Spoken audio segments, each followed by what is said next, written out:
টিউবওয়েলে পানির সাথে উঠছে গ্যাস আর চাপ দিলেই জ্বলছে আগুন। ভোলার ধনিয়ায় একটি টিউবওয়েল বসাতে গিয়ে এমন ঘটনার দেখা মিলেছে। গত 10 দিন ধরে চলা এই অগ্নিঝলক দেখতে ভিড় জমাচ্ছেন উৎসুক মানুষ। পানির খুঁজে বোরিং করা পাইপ দিয়ে কেন অবিরাম গ্যাস বেরোচ্ছে তা নিয়ে এলাকা জুড়ে এখন উত্তেজনা। গ্যাস ওঠে, গ্যাসে আগুন দিলে আগুন জ্বলে। অনেক মানুষ আগে দেখতে আছে, সাইতে আছে, সাপটা আছে, এই গ্যাসেই উঠে। একটু আগুন ফাইলে সাথে সাথে আগুন দাও করে ধরে, আর এমনিতে গ্যাসের গন্ধে পুরা বাড়িঘর সব বইরা যায়। ভোলা সদর উপজেলার ধনিয়া ইউনিয়নের 2 নম্বর ওয়ার্ডের স্থানীয় জেলে জেবল হক মাঝি তার বাড়ির উঠানে মাত্র 60 ফুট গভীরতায় একটি স্যালো টিউবওয়েল বসাতে চেয়েছিলেন, কিন্তু পাইপ বসানোর পর পানি না উঠে শো শো শব্দে গ্যাস বের হতে থাকে।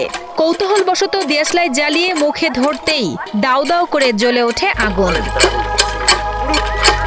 সেই থেকেই প্রতিদিন অনেক মানুষ এই দৃশ্য দেখতে ভিড় করছেন। কেউ একে পকেট গ্যাস বলছেন, আবার কেউ কেউ একে বড় কোনো গ্যাস খনির সংকেত হিসেবে দেখছেন।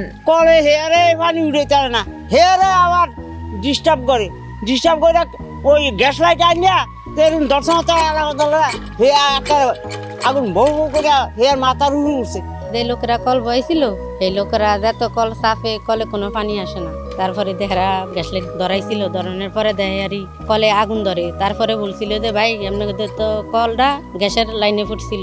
আগুন দিছে, আগুন ধরার পরে মানে আগুনের মধ্যে ধোঁয়া ওঠে, আর এখন বন্ধ পাওয়া যায় গ্যাসের। বিষয়টি নিয়ে উপজেলা নির্বাহী কর্মকর্তা মোহাম্মদ আরিফুজ্জামান জানান, দ্রুততম সময়ে বাপেক্সকে বিষয়টি জানানো হবে এবং বৈজ্ঞানিক পরীক্ষার মাধ্যমে নিশ্চিত করা হবে এর প্রকৃত উৎস। প্রচুর গ্যাস আছে ভোলাতে, এটা জাস্ট পরিকল্পনা মোতাবেক যদি আমরা উত্তোলন করতে পারি এটা দেশের অনেক কাজে আসবে। বাপেক্সকে এটি অবহিত করব, পাশাপাশি এই ভোলার গ্যাস সঠিকভাবে উত্তোলন করে যেন ভোলাবাসী পায়, পাশাপাশি দেশের আর্থিক এবং সামাজিক অন্যান্য কার্যক্রমে সহায়তা করতে পারে, সেজন্য আমরা সরকারের পক্ষে এটা সরকারের কাছে লিখব।